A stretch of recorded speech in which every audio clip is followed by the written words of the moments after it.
नमस्कार, आप देख रहे हैं राष्ट्र प्रथम। आपके साथ मैं हूं तुषार शर्मा। बुलेटिन की शुरुआत करेंगे हेडलाइंस के साथ। बीजेपी का नवंबर मार्च तो बहाना, 2024 पर निशाना। नई टीम के साथ ममता के किले पर चढ़ाई की तैयारी। दिल्ली में बीजेपी के खिलाफ आपका कूड़ा विरोधी अभियान आज से शुरू। कूड़े का पहाड़ देखने जाएंगे आपके नेता। नीतीश कुमार इस्तीफा दें, सत्ता के लालच में राज्य को सीएम ने बनाया जंगल राज। बेगूसराय गोलीकांड पर भड़के बीजेपी। आपके विधायक खरीद के आरोप पर बीजेपी नेता मजिंदर सिंह सिरसा ने दिया करारा जवाब। तो मैं इस्तीफा दे देता हूं वाले बयान पर नीतीश कुमार ने कैबिनेट बैठक में टोका, तो आरजेडी के मंत्री ने दी धमकी। खबरें जाने के विस्तार से। आपको बता दें कि पश्चिम बंगाल में हुए विधानसभा चुनाव से पहले बीजेपी नेताओं से लेकर कार्यकर्ताओं में जोश काफी हाई था। यहां तक कि टीएमसी के तमाम नेताओं ने भी ममता का साथ छोड़ दिया था, लेकिन नतीजे भी बीजेपी को करारा झटका दे गए। आपको बता दें, ममता बनर्जी ने रिकॉर्ड जीत दर्ज कराते हुए साबित कर दिया था कि फिलहाल बंगाल की बॉस वही है। इसके बाद से ही राज्य में बीजेपी के लिए कुछ भी ठीक नहीं हो रहा था। तमाम नेता पार्टी छोड़कर जा रहे थे और पश्चिम बंगाल में बीजेपी बिखरती दिख रही थी। लेकिन अब बीजेपी आलाकमान की तरफ से एक बार फिर से कार्यकर्ताओं में जान फूंकने की कोशिश की जा रही है। बता दें, इसका सबसे बड़ा उदाहरण मंगलवार 13 सितंबर को देखने को मिला, जब बीजेपी की तरफ से ममता सरकार पर लगे भ्रष्टाचार के आरोपों के खिलाफ न बनना चलो मार्च का ऐलान किया गया। इस मार्च में हजारों की संख्या में बीजेपी कार्यकर्ता पहुंचे। पूरी प्लानिंग के साथ हर इलाके से कार्यकर्ताओं को इकट्ठा किया गया और कोलकाता बुलाया गया। हालांकि पश्चिम बंगाल ने पहले से ही इस मार्च को लेकर तैयारी कर ली थी। बीजेपी कार्यकर्ताओं को रोकने के लिए पूरे इंतजाम किए गए थे, लेकिन जब उन्हें रोका गया तो वो हिंसक उठे। आपको बता दें कि पुलिस और भारतीय जनता पार्टी के कार्यकर्ताओं के बीच जमकर झड़प भी हुई, जिसमें कार्यकर्ताओं के अलावा कुछ पुलिसकर्मी भी घायल हो गए। बीजेपी कार्यकर्ताओं ने पुलिस की गाड़ियों में आग लगा दी और उनके साथ तोड़फोड़ भी की गई। तस्वीरों में आप देख सकते हैं किस तरह का बवाल वहां से सामने आ रहा था और किस तरह से लोगों का जमावड़ा, भारी संख्या में लोग वहां पर इकट्ठा हो गए। यहां सरकार चल रही है। आम आदमी पार्टी के नेता बुधवार को आतिशी के नेतृत्व में गाजीपुर लैंडफिल साइट देखने जाएंगे। आम आदमी पार्टी 14 अक्टूबर तक पूरे बीजेपी के खिलाफ पूरे अभियान शुरू कर दें कि इस अभियान 3 चरण होंगे। आज आतिशी के नहर 1 बजे गाजीपुर लैंड देखने जाएंगे। सौरभ भारद्वाज में 15 सितंबर को और 16 सितंबर को के नेतृत्व में भलसवा लैंडफिल साइट देखने जाएंगे। पार्टी ने के नारा दी, बीजेपी का चमत्कार देखो, कूड़े का पहाड़ देखो। ये सीधे तौर पर ये नारा दिया गया है बीजेपी के खिलाफ और निशाना भी साधा जा रहा है। सरकार में आप नेता गोपाल राय ने मंगलवार को एक प्रेस कॉन्फ्रेंस में कहा कि आज दिल्ली में सफाई की बहुत बदतर है। उन्होंने कहा कि लोग विधायकों के यहां आ रहे हैं कि कूड़ा नहीं उठा रहे हैं। उन्होंने कहा कि दिल्ली को कूड़ा कूड़ा कर दिया है। आप नेता ने आरोप लगाया कि बीजेपी को पिछले 15 सालों से जो पहली जिम्मेदारी थी उसमें वो हो गई है। उन्होंने कहा कि निगम में बीजेपी के 3 कार्यकाल उपलब्ध हैं, कूड़े के 3 पहाड़। आप नेता ने आरोप की पहले लोग पार्षद चले जाते थे और शिकायतें करते थे, लेकिन अब जाने पर वो कहते हैं कि मैं नहीं हूं। राय ने कहा कि बीजेपी को या तो कूड़ना पड़ेगा या फिर खुद ही हटना पड़ेगा।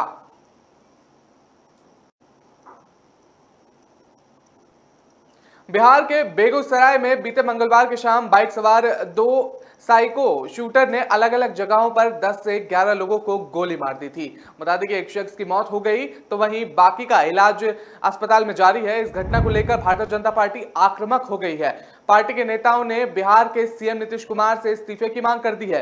केंद्रीय मंत्री गिरिराज सिंह, नेता विपक्ष विजय कुमार सिन्हा और अश्विनी कुमार चौबे समेत कई नेताओं ने सरकार पर हमला बोल दिया है। बता दें कि विजय कुमार सिन्हा ने घटना को लेकर ट्वीट कर दिया है और बेगूसराय में हुए गोलीकांड की नैतिक जिम्मेदारी लेते हुए मुख्यमंत्री को गृह विभाग से इस्तीफा देने चाहिए। उन्होंने अपने ट्वीट में तमाम बातें कही हैं। उनके समर्थक बताते हैं कि एक ट्रेन दुर्घटना के बाद उन्होंने नैतिक जिम्मेदारी लेकर रेल मंत्री पद से इस्तीफा दिया था। आज भी नैतिकता का वही मानदंड लोगों को सामने रखने का वक्त है। और बता दें कि मुख्यमंत्री 17 सालों से गृह विभाग की कमान संभाल रहे हैं और प्रशासनिक सूझबूझ और क्षमता को दरकिनार कर अपने चहेते को ही महत्वपूर्ण पदों पर बिठाते हैं। बेगूसराय का दुर्भाग्यपूर्ण गोलीकांड केवल पुलिस महानिदेशक के अहम पदों पर एक गैर जिम्मेदाराना और लापरवाही अधिकारी को बैठाने से हुआ है। जी हां, सीधे तौर पर निशाना साधते हुए नेता विपक्ष नजर आए। बीजेपी और आम आदमी पार्टी के बीच दिल्ली में चल रहा आरोप प्रत्यारोप का दौर और अब पंजाब तक पहुंच गया है। आम आदमी पार्टी ने आरोप लगाया है कि बीजेपी और केंद्र सरकार पंजाब की आप सरकार को गिराने की कोशिश कर रही है। जी हां, यह आरोप लगा दिया गया है। आपको बता दें कि इसके लिए पार्टी विधायकों को खरीदने और सीबीआई और ईडी का डर दिखाकर बीजेपी में शामिल करने की कोशिश की जा रही है। पंजाब के वित्त मंत्री हरपाल चीमा ने मंगलवार को प्रेस वार्ता में आरोप लगाया कि आम आदमी पार्टी के कुछ विधायकों से बीजेपी के कुछ पंजाब नेता और दिल्ली के नेताओं ने संपर्क किया है और बीजेपी में शामिल होने पर उन्हें 25 करोड़ रुपए देने की बात कही जा रही है। वहीं इन आरोपों के बीच बीजेपी नेताओं ने सनसनीखेज खुलासा किया है। बता दें कि आपके आरोपों पर बीजेपी के नेता डॉक्टर राजकुमार वैरका का कहना है कि आम आदमी पार्टी की नीतियों से तंग आकर विधायक खुद ही पार्टी को छोड़ना चाहते हैं। वहां विधायक खुश नहीं है और आराम से काम नहीं कर पा रहे। आम आदमी पार्टी के कुछ नेताओं ने खुद ही बीजेपी से संपर्क किया है और आपके आरोपों पर भारतीय जनता पार्टी के नेता डॉक्टर राजकुमार वैरका का कहना है कि आम आदमी पार्टी की नीतियों से तंग आकर विधायक खुद ही पार्टी को छोड़ना चाहते हैं। वहां विधायक खुश नहीं है और आराम से काम नहीं कर पा रहे।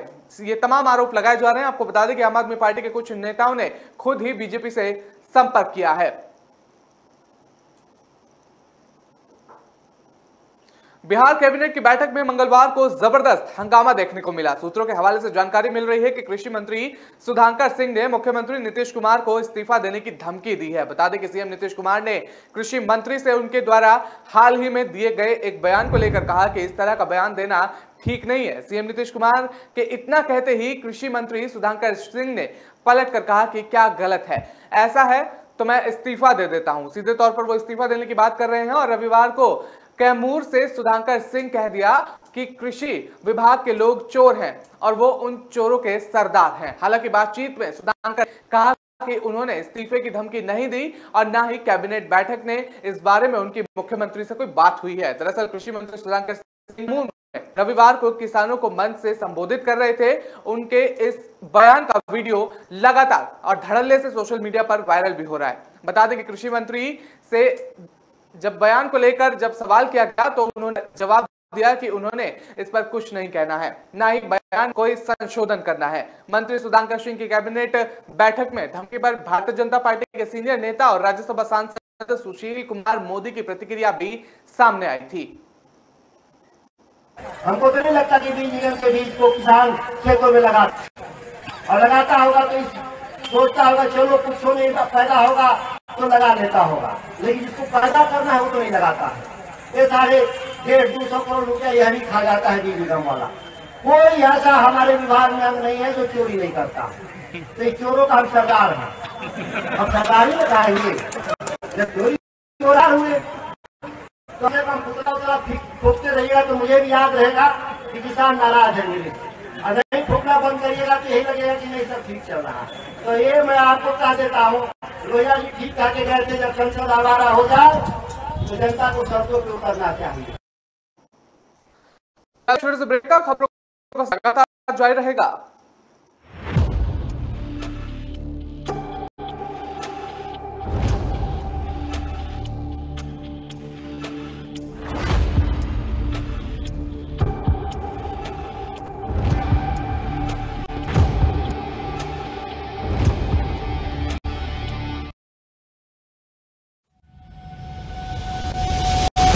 लहरों से डरकर नौका पार नहीं होती, कोशिश करने वालों की कभी हार नहीं होती। नन्ही चींटी जब दाना लेकर चलती है, चढ़ती दीवारों पर 100 बार फिसलती है। मन का विश्वास रगों में साहस भरता है, चढ़कर गिरना गिरकर चढ़ना न अखरता है। आखिर उसकी मेहनत बेकार नहीं होती, कोशिश करने वालों की कभी हार नहीं होती। डुबकी या सिंधु में गोताखोर लगाता, जा जाकर खाली हाथ लौट कर आता। मिलते नहीं सहज ही मोती गहरे पानी में, बढ़ता 2 गुना उत्साह इसी हैरानी में। मुट्ठी उसकी खाली हर बार नहीं होती, कोशिश करने वालों की कभी हार नहीं होती। असफलता एक चुनौती है, इसे स्वीकार करो। क्या कमी रह गई देखो और सुधार करो। जब तक न सफल हो नींद चैन को त्यागो तो, संघर्ष का मैदान छोड़कर मत भागो तो। कुछ किए बिना ही जय जयकार नहीं होती, कोशिश करने वालों की कभी हार नहीं होती। कुछ नया करो।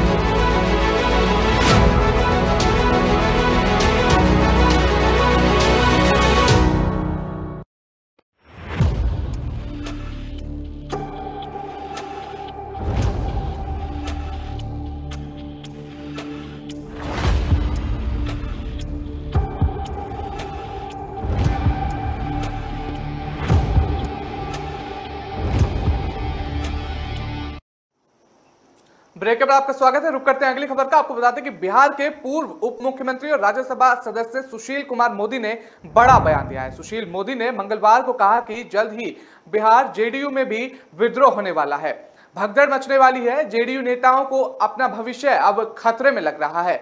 उन्हें लग रहा है कि नीतीश कुमार दिल्ली चले जाएंगे और तेजस्वी यादव बिहार में गद्दी संभालेंगे। सुशील कुमार मोदी ने कहा कि बिहार के अंदर पहली बार हो रहा है कि कोई मंत्री अपने ही मंत्री को चुनौती दे रहा है और कह रहा है कि मैं चोरों का सरदार हूं, ये भी कह रहा है। और खाद में आपको बता दें कि बीज में भारी भ्रष्टाचार और हम रोक नहीं पा रहे। मंत्रिमंडल की बैठक में मुद्दा उठाते हैं तो सामने वाले को बुखार लग जाता है। सामने वाले का मतलब है क्या है मुख्यमंत्री, क्या कह रहे हैं, सरकार में कोई बदलाव नहीं आया है। तो सीधे तौर पर तमाम बातें सुशील कुमार मोदी की तरफ से सामने आ रही है। आपको बता दें कि उन्होंने आगे कहा है कि राज्य सरकार का मंत्री अपने ही मंत्री को चुनौती दे रहा है और मुख्यमंत्री चुप्पी साधे हुए हैं। वहीं आगे सुशील मोदी ने कहा कि बीमा भारती अपनी सरकार के मंत्री को चुनौती दे रही है, कह रही हैं कि उनको हटाया जाए। ये मांग तो हम लोग नहीं कर रहे हैं और वो बता रहे हैं कि हत्या के मामले में एफआईआर दर्ज है, लेकिन सरकार कार्रवाई नहीं कर रही है। नीतीश कुमार, ये कैसी सरकार चल रही है, ये सवाल उन्होंने खड़ा कर दिया। आपको बता दें कि बीमा भारती मान नहीं रही है, लगातार आपकी धमकी के बावजूद वो अपने बातों पर कामयाब हैं। तो तमाम बातें सुशील कुमार मोदी की तरफ से सामने आ रही हैं। जलते खाके निकल कर की तस्वीरें कांग्रेस के ट्विटर खाते पर साझा किए जाने के बाद से बवाल मचा हुआ है। इसी बीच कांग्रेस के वरिष्ठ नेता कमलनाथ ने मंगलवार को कहा कि सत्तारूढ़ भारतीय जनता पार्टी निक्कर मामले को लेकर बेवजह तूल दे रही है, क्योंकि वो राहुल गांधी की अगुवाई वाली भारत जोड़ो यात्रा की सफलता से जनता का ध्यान भटकाना चाहती है। उन्होंने बीजेपी पर तंज कसते हुए यह सवाल भी किया है कि क्या उसके सभी कार्यकर्ता निक्कर पहनते हैं। ये सीधा सवाल कमलनाथ ने कर दिया। आपको बता दें कि जलते खाकी निक्कर की विपदा इस पर तस्वीर पर कमलनाथ ने इंदौर में कहा कि बीजेपी खुद को निक्कर से क्यों जोड़ती है। सवाल खड़ा कर दिया, अगर कोई व्यक्ति निक्कर पहन ले तो क्या वो बीजेपी का हो गया, ये भी सवाल उन्होंने खड़ा कर दिया। आपको बता दें कि क्या बीजेपी के सब लोग निक्कर पहनते हैं। उन्होंने अपनी बात में जोड़ा कि राहुल गांधी की अगुवाई में निकाली जा रही भारत जोड़ो यात्रा की सफलता से बौखलाई बीजेपी जन मोड़ना चाहती है। कमलनाथ ने कहा कि इस यात्रा से बीजेपी के पेट में क्यों दर्द हो रहा है। कमलनाथ ने कहा कि बीजेपी कभी भी इस यात्रा में राहुल के पहने जूतों की बात कर रही है तो कभी उनकी टी शर्ट की, जी हाँ, कभी उनकी टी शर्ट की बात की जा रही है, लेकिन सत्तारूढ़ दल प्रधानमंत्री नरेंद्र मोदी के कथित तौर पर 10 लाख रुपए कीमत वाले सूट की बात नहीं कर रहा है। कमलनाथ ने दावा भी किया है कि मोदी दिन में 3 बार कपड़े बदलते हैं। गौरतलब है कि मध्य प्रदेश में मंगलवार से विधानसभा के 5 दिवसीय मानसून सत्र की शुरुआत है, लेकिन राज्य के प्रमुख विपक्षी दल कांग्रेस के अध्यक्ष कमलनाथ इसमें शामिल न होकर इंदौर और आगर मालवा के 1 दिवसीय दौरे में हैं। तो ये तमाम बातें कमलनाथ की तरफ से सामने आ रही हैं और वो सीधे सीधे बीजेपी पर निशाना भी साध रहे हैं। राजस्थान के बूंदी में खेल मंत्री अशोक चांदना ने कहा कि विश्व में राजस्थान एकमात्र ऐसा प्रदेश है जहां ग्रामीण ओलंपिक में 30 लाख लोग उत्साह से खेल में भाग ले रहे हैं। उन्होंने कहा कि ग्रामीण ओलंपिक आयोजन से फिट राजस्थान, हिट राजस्थान का सपना साकार होगा। यहां हिंडोली उपखंड मुख्यालय स्थित गणेश बावड़ी स्टेडियम में आयोजित राजीव गांधी ग्रामीण ओलंपिक खेल प्रतियोगिता के शुभ आरंभ समारोह को संबोधित कर रहे थे। मंत्री अशोक की दुनिया में इतनी बड़ी जन भागीदारी का खेल आयोजन आज तक कहीं नहीं हुआ। वर्ल्ड रिकॉर्ड में भी ये प्रमाणित किया गया। बता दें कि खेल मंत्री अशोक ने कहा कि प्रदेश वासियों ने ग्रामीण ओलंपिक में बढ़-चढ़ भागीदारी निभाकर इसे सफल बनाया है। फिट राजस्थान, हिट राजस्थान की संकल्पना बेहतर स्वास्थ्य से ही पूरी होगी। गांव-गांव और शहर-शहर खेलेगा तो निश्चित रूप से फिट राजस्थान और हिट राजस्थान सपना साकार होगा। इसके लिए हम सभी को इससे जुड़ने की जरूरत है और उन्होंने कहा कि प्रदेश के मुख्यमंत्री अशोक गहलोत के विश्व और उनकी अच्छी शक्ति से ये आयोजन सफल हो पाएगा। तो अशोक की तरफ से, खेल मंत्री अशोक की तरफ से तमाम बातें सामने आ रही हैं। एआईएमआईएम के राष्ट्रीय अध्यक्ष ओवैसी का राजस्थान दौरा बुधवार से शुरू हो रहा है। बता दें कि ओवैसी ने दिन तक राजस्थान में रहेंगे।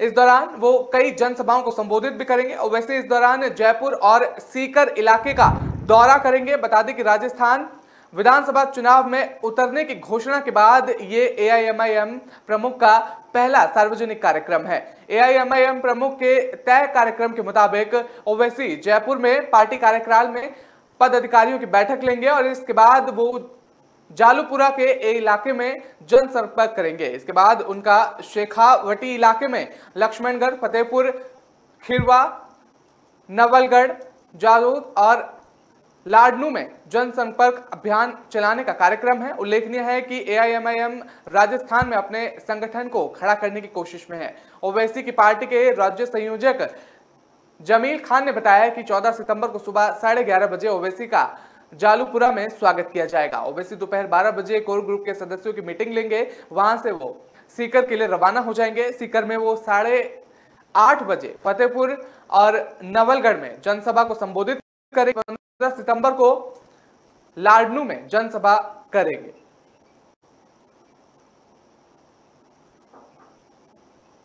राजस्थान में अगले साल होने वाले विधानसभा चुनाव से पहले सियासी जंग शुरू हो गई है। बता दें कि गुज्जर महासम्मेलन में हंगामे के बाद भारतीय जनता पार्टी और कांग्रेस आमने सामने है। दोनों दलों के नेताओं ने सोशल मीडिया पर मोर्चा संभाल लिया है। अशोक गहलोत सरकार में खेल राज्य मंत्री पर जूता फेंकने से शुरू हुआ विवाद गुज्जर आंदोलन के गोलीकांड मामले तक पहुंच गया है। बता दें कि पुष्कर में से आहत अशोक ने सोशल मीडिया पर गुस्से का इतने हुए लिखा था कि आज एक अद्भुत नजारा देखा गया जब राजेंद्र राठौड़, जिन्होंने 72 साल और 72 लोगों को मारने का आदेश दिया था, जब मंच पर आए थे तो तालियां बजी और गुज्जर आरक्षण आंदोलन में जिनके परिवार के लोग जेल गए उन पर जूते फेंके गए। उस पर शहीदों के परिवार हुए थे।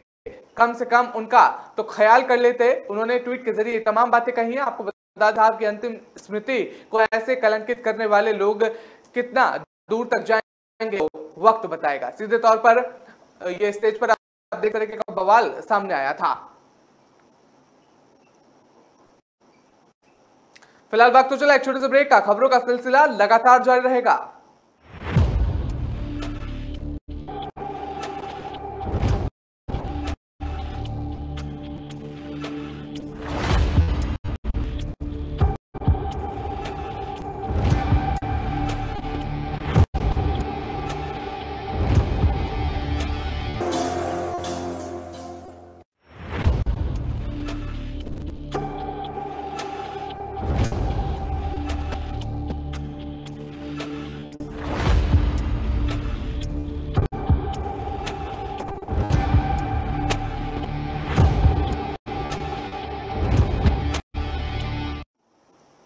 ब्रेक के बाद आपका स्वागत है। बता दें कि हरियाणा की बेटी और बीजेपी नेता और टिकटॉक स्टार सोनाली फोगाट की मौत पर रहस्य अभी भी बना हुआ है। इसी बीच उनकी बहन ने हत्या के इस मामले में राजनीति की भी बात कही है। केंद्र सरकार ने फोगाट की मौत की सीबीआई जांच की सिफारिश को और मंजूर कर लिया था। इस मामले में खाप पंचायत ने रविवार को एक बैठक सीबीआई जांच की मांग की थी। सोनाली फोगाट की बहन रुकेश ने कहा कि सत्य केवल सीबीआई की जांच से ही बाहर आ पाएगा। उन्होंने कहा कि वो लोग इस मामले की गोवा पुलिस की ओर से की गई जांच की संतुष्ट नहीं है और उन्होंने कहा पुलिस इस मामले की जांच संपत्ति विवाद के नजरिए से कर रही है।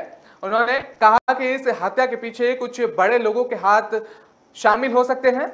हो सकता है कि सोनाली की हत्या राजनीतिक कारण से हुई हो, इसलिए इस मामले की जांच होनी चाहिए। फोगाट की इस बहन ने इस मामले की सीबीआई जांच का दबाव बनाने के लिए खाप पंचायत की सराहना की। उन्होंने कहा कि खाप पंचायत ने अपना पूरा समर्थन दिया है। खाप पंचायत की वजह से सरकार और गोवा सरकार पर कुछ दबाव बना पाया है।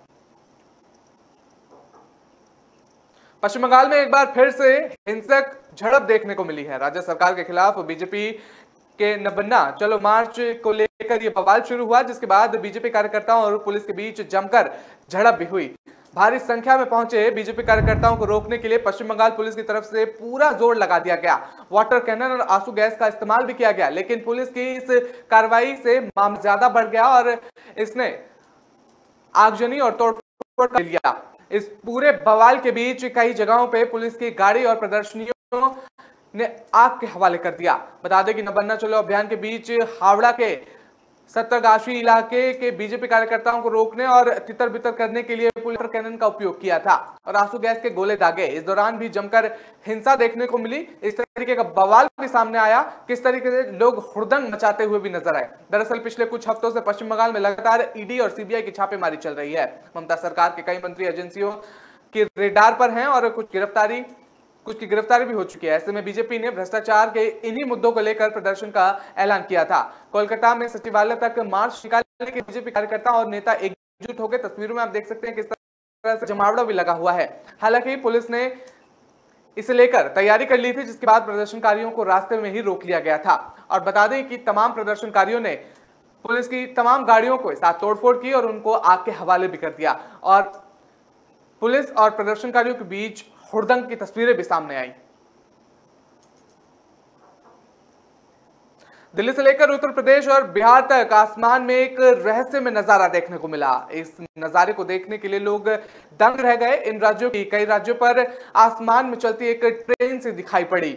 रात के अंधेरे में कतार लगाकर एक अजीब सी रोशनी नजर आई, जैसा मानो कि आसमान में कोई ट्रेन से चल रही हो। इस घटना का वीडियो सोशल मीडिया पर धड़ल्ले से वायरल हो रहा है। कल रात आसमान से गुजर रहे एक रहस्यमय ऑब्जेक्ट ने भारी कौतूहल जगाया हुआ है और आसमान पर रोशनी की एक कतार सी चलती हुई नजर आ रही है। तस्वीरों में आप देख सकते हैं किस तरह से रोशनी की एक कतार से चल रही है, रहस्यमय चीज चलती हुई दिखाई दी। तो लोगों ने सोशल वीडियो धड़ल्ले से शेयर करना शुरू कर दिया, जिसके बाद ये वीडियो वायरल हो गया। आखिरकार लोगों ने आसमान में ऐसी क्या चीज देखी? कल रात आसमान में ये अद्भुत नजारा देखकर लोग दंग रह गए। दिल्ली से लेकर उत्तर प्रदेश की राजधानी लखनऊ और लखीमपुर खीरी समेत कई शहरों में लोगों ने ये नजारा देखा। बिहार के पूर्व सीएम लालू प्रसाद यादव की बेटी राजलक्ष्मी यादव ने खुद ये नजारा अपने कैमरे में कैद किया और ट्विटर पर इसका वीडियो शेयर किया।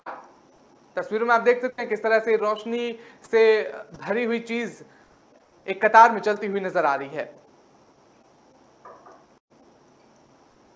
कोरोना वायरस के मामलों में बीते 24 घंटों में गिरावट आई है। पिछले 24 घंटों में 4,359 नए मामले सामने आए हैं कि घटकर एक्टिव केस के मामले जो कोरोना वायरस को लेकर बड़ी राहत की खबर सामने आई है। देश में दर्ज हुए नए मामलों की संख्या 5,000 से नीचे आई है। पिछले 24 घंटों में 4,369 नए मामले सामने आए हैं, जिसके बाद कुल संक्रमितों की संख्या 4,45,04,949 हो गई है। स्वास्थ्य मंत्रालय के जारी आंकड़ों के मुताबिक देश के इस वक्त एक्टिव मामलों की संख्या 46,347 है।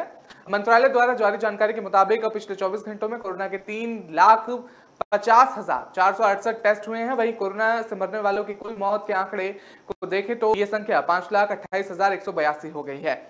वहीं देश में दर्ज हुए कुल आंकड़ों में से 4,39,30,417 लोग इस वायरस से ठीक भी हुए हैं। और इसके अलावा देश में कोरोना वायरस अभियान अभी भी तेजी से चल रहा है। पिछले 24 घंटे में 21,68,654 लोगों ने वैक्सीनेशन लगवाया है, जिसके बाद देश भर में 215,47,80,669 लोगों को डोज दी जा चुकी है। दिल्ली एनसीआर में मौसम का मिजाज बदलने लगा है। भारतीय मौसम विज्ञान विभाग यानी कि आईएमडी ने दिल्ली में 18 सितंबर तक बारिश की संभावना जताई है। ऐसे में आने वाले दिनों में मौसम सुहाना बना रहेगा, वहीं तापमान भी गिरेगा। मौसम विभाग के अनुसार 18 सितंबर तक दिल्ली में अधिकतम तापमान 30 और न्यूनतम तापमान 23 डिग्री सेल्सियस तक पहुंच जाएगा। इसकी वजह से उमस भरी गर्मी से राहत मिलेगी। मौसम विभाग ने बुधवार को ही आसमान में बादल छाए रहने के साथ ही हल्की बारिश की भविष्यवाणी भी की है। साथ ही बुधवार को दिल्ली में 30 से 40 किलोमीटर प्रति घंटे की रफ्तार से हवा चलने की संभावना जताई है। दूसरी तरफ नोएडा और गुरुग्राम में भी मौसम का मिजाज बदल सकता है। इससे पहले मंगलवार को तड़के दिल्ली में बारिश हुई थी, वहीं दिन में तेज धूप निकली और सुबह 8:30 बजे तक दिल्ली में आधिकारिक मानक केंद्रीय सफदरजंग पर 9.4 मिलीमीटर बारिश की गई, ये अनुमान जताया है।